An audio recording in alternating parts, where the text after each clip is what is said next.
Disability Rights Montana, protecting and advocating for the rights of people with disabilities.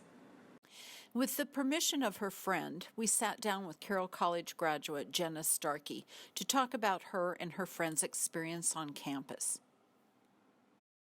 Hi, my name is Jenna. I just am a recent graduate from Carroll, and I'm here to talk about my friend who has cerebral palsy, and she is in a wheelchair. What brought you and your friend to Carroll's campus?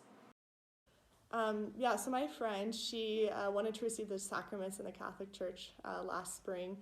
We looked at a couple different parishes around town, and Carroll had the best community. Very welcoming. Father Mark welcomed her with open arms, and all the students were great. How was your experience navigating Carroll College's campus?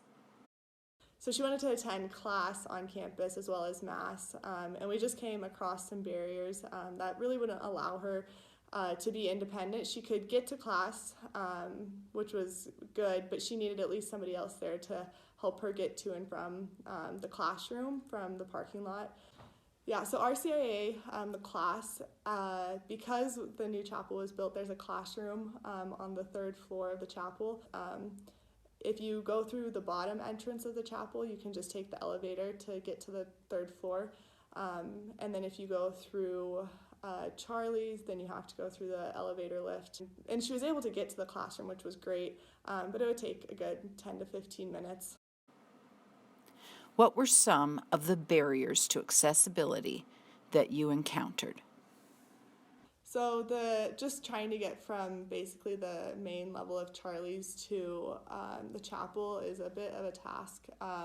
There's, I think, 3 sets of doors.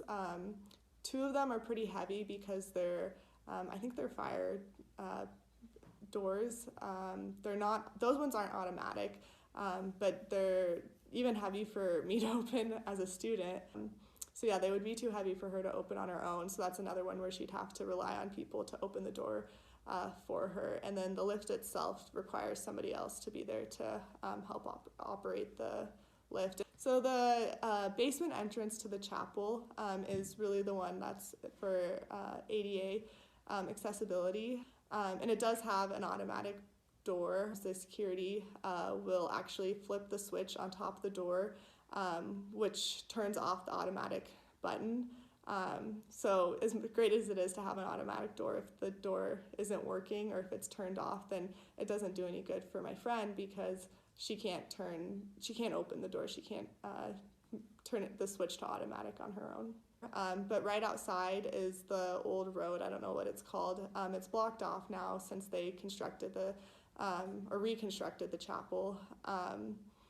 So in order for her to get to the door, she has to go across the road from about the point of the library because there's the yellow barriers. But when there's snow, that area north of the chapel gets just covered in ice. So that really wasn't an option as an entrance for her. What happened if you could not be there to help your friend? There was a few times in the spring when I couldn't be there at the beginning of class or the end of class to help her get into the building. Sometimes it was just a shot in the dark, hoping that somebody would be there to open the door. What do you hope to see on Carroll's campus? My friend being welcomed on campus was huge. It really did change her perspective, just welcoming her into the Catholic Church as a whole, and having a place for her to go and to call her community has been so big for her life in a positive way. And the people at Carroll have really been open to her. It's more just been physical barriers that are in the way. And Father Mark, he's been awesome at working with us and trying to make it as easy as possible. But I think there's just a few more things that really the goal is to make my friend more independent, just so she's not relying on other people to do the things that she wants to do. There's just more things that could be done to help her out, and so much of it is simple things, even just snow removal or making lighter doors or anything like that that can just make it so she doesn't need another person standing next to her to do it for her. Carroll College. Your students are inclusive. Your buildings are not. Let's work together to make your community a more accessible and inclusive environment. Disability Rights Montana.